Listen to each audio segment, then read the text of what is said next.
Praise the lord, హల్లెలూయా. దేవుని నామానికి స్తోత్రాలు. మీ అందరికీ నా వందనాలు తెలియజేస్తున్నాను. ఈ దినం కొరకు దేవుడు సిద్ధపరిచినటువంటి మాటలు. ప్రియ సహోదరి సహోదరుడా, నీ జీవితంలో ఏ పరిస్థితులను బట్టి కలవరం చెందుతున్నావు? ఏ మనుషులు మాట్లాడే మాటలు బట్టి నీ హృదయం వేదనతో నిండిపోయింది? అయితే ఈ మాటలు దేవుడు నీ కొరకే మాట్లాడుతున్నారు. వారిని చూచి జడియొద్దు. నీ దేవుడైన యెహోవా నీ మధ్యనున్నాడు. ఈ మాటలు దేవుడు మోషేతో మాట్లాడుతున్నారు.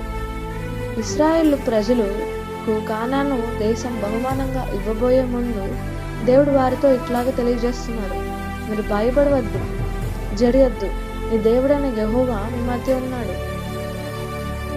ఈ మాటలు దేవుడు నా కొరకే మాట్లాడుతున్నానని నీవు నమ్మగలిగినట్లయితే, మనుషులు మాట్లాడే మాటలు నీకు అసాధ్యం, నీవు బలహీనుడు అని చెప్పి వారు అనవచ్చు. కానీ ఆ దినంలో మోషేని బలపరిచిన దేవుడు ఈ దినం నిన్ను బలపరుస్తున్నాడు.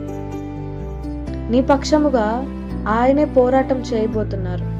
ఈ మాటలు దేవుడు నా కొరకే మాట్లాడుతున్నారని నువ్వు ఖచ్చితంగా నమ్మగలిగినట్లయితే, నీకు విరోధముగా రూపించిన ఏ ఆయుధము వర్ధిల్లదు.